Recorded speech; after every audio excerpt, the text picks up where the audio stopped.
خطبہ جمعہ ہو رہا تھا تو جناب علی المرتضیٰ نے جمعہ روک کے فرمایا بتاؤ بھائی مسلمانوں سب سے بہادر کون ہے؟ لوگوں نے کہا حضور آپ ہی سب سے بہادر ہے، زمانہ جانتا ہے۔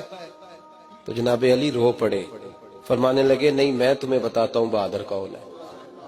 جناب کون ہے؟ فرمانے لگے ایک دن ایسا بھی آیا کہ مکے کے سارے سردار کٹھے ہو کے محبوب پاک پہ حملہ کرنے لگے، حضور کو گرا لیا۔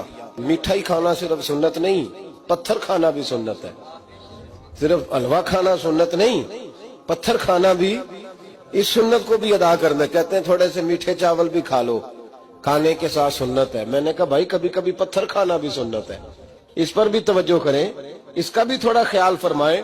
کہتے ہیں حضرت علی کفار مکہ نے نبی پاک صلی اللہ علیہ وسلم کو گرا لیا اور معاذ اللہ تشدد کرنے لگے۔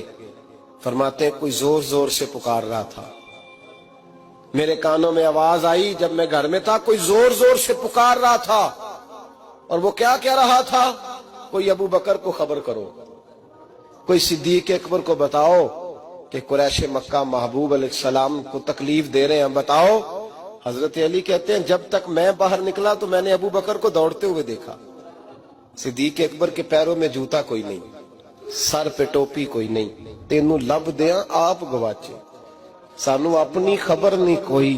کہتے ہیں بھاگتے جا رہے ہیں، اور پھر جب صدیق اکبر پہنچے تو میں دوڑا آ رہا تھا اور منظر دیکھ بھی رہا تھا کہ ابو بکر صدیق نے ایک کافر کو ادھر پھینکا، دوسرے کو ادھر پھینکا، تیسرے کو ادھر، اور ساتھ ساتھ فرماتے جا رہے ہیں ظالموں اسے مارتے ہو جو تمہیں جنت کا راستہ دکھاتا ہے، ظالموں ان پر تشدد کرتے ہو جو تمہیں جہنم سے بچاتے ہیں، جو تمہیں اللہ کا قرب دیتے ہیں، جو تمہیں دنیا کی آزمائشوں سے بچانے آئے۔ کہتے ہیں جب جناب صدیق اکبر نے دیکھا کہ پیچھے نہیں ہٹ رہے، بڑا مشکل کام نہیں کسی کے حصے کی مار کھانا، دین کا نام لے کے اپنا قد اونچا کرنا بڑا آسان ہے، لیکن 4 اینٹیں اٹھا کے کسی مسجد میں لگانی پڑ جائیں تو لوگوں کی شان میں کمی آتی ہے معاذ اللہ۔ جناب ابو بکر صدیق رضی اللہ تعالیٰ عنہ حضور کے اوپر لیٹ گئے، اور مولا علی فرماتے ہیں نبی پاک کے حصے کی ساری مار ابو بکر صدیق نے کھائی، اور اتنی مار کھائی کہ بے ہوش ہو گئے۔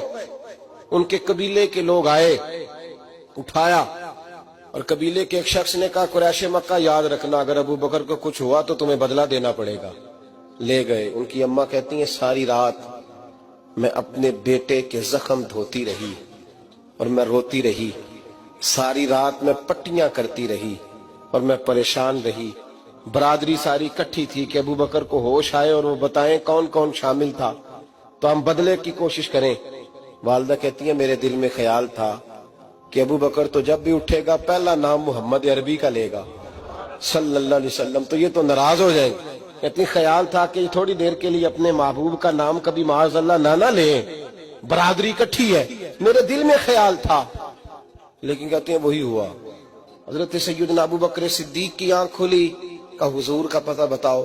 اماں کہتی ہیں میں نے کان میں کہا ابو بکر ذرا ٹھہر جا، برادری ساری کٹھی ہے، تو حضور کا نام لے گا تو چلے جائیں گے۔